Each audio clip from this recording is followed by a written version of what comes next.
It's the 31st of July 1919. A National Assembly in Germany has agreed a new constitution by 262 votes to 75 votes. A constitution which becomes known as the Weimar Republic. 1919 to 33. The Weimar Constitution. The electorate, the people allowed to vote, under the Weimar Constitution consists of all men and women aged over 21. These people vote for a president every 7 years. The president plays no part in day-to-day politics, however, he does have some political powers. One of these powers is the power to choose the Chancellor. The Chancellor is the head of the German government and chooses all government ministers. Ministers are the people whose job it is to oversee a specific area of running the country, such as finances or foreign affairs. The most important of these ministers make up the cabinet, who are the most important decision-making body of the government.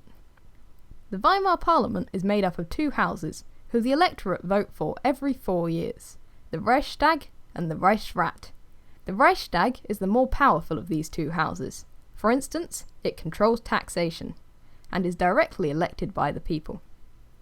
The Reichsrat, however, is made to represent the regions of Germany, and each region sends a different number of representatives dependent upon its size. The bigger the region, the more people they send. The Weimar Constitution has many strengths. For instance, it is democratic, more so than both Germany under the Kaiser and Britain at the time. The voting age had been reduced from 25 to 21, meaning even more people were able to vote.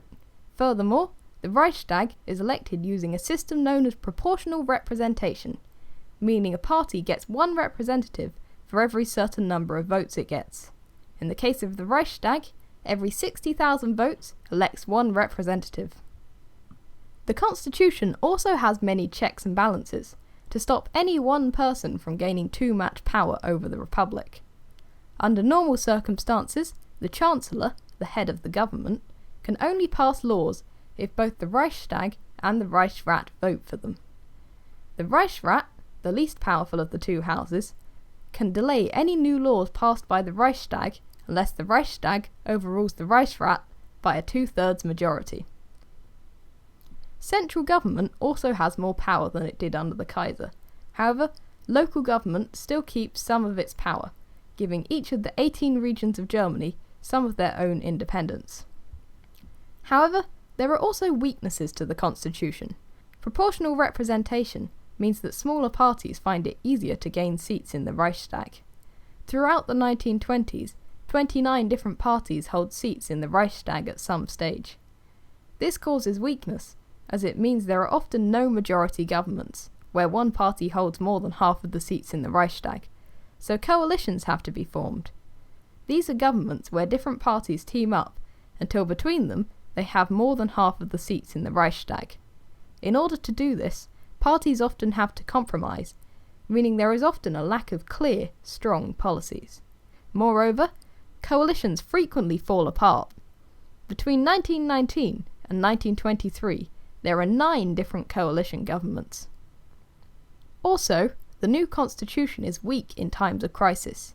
The compromise needed to form coalitions means it is hard for them to give swift, clear decisions during a crisis. However, the Constitution does have a way to get around this problem, known as Article 48. Article 48 allows the Chancellor to bypass the Reichstag in times of crisis. Instead, he can pass laws straight through the President. This article becomes open to exploitation as it allows the Chancellor to bypass democracy, and, by 1930, the Chancellor is regularly relying on Article 48. Not only is this undemocratic, but it makes the Constitution seem weak, and encourages people to think that a single, all-powerful leader is better than an elected parliament. A fourth problem for the Constitution comes from the way it came about. During the German Revolution of 1918 to 19, the government had used force, relying on the army to subdue riots in Berlin. This contributes to the sense that the Weimar Republic isn't really the choice of the people. Furthermore, some parties elected to the Reichstag are openly opposed to democracy, such as the nationalists. Together with the communists, they openly despise the new constitution. The Weimar Republic has been created out of violence, without any real public enthusiasm. It is opposed by radicals and considered flawed by moderates. 1919 to 33, the Weimar Constitution. Thanks for watching. Don't forget to like, subscribe, and tell all your friends. I feel like this video would be a good opportunity to get some meaty debate about democracy in the comments. What do you think of the Weimar Constitution? How would you amend it? Or do you think it was a terrible idea that was always doomed to fail? Write what you think down in the comments and go critique other people's ideas. Also, don't forget about the link to the Quizlet flashcards and practice questions that you can find in the description.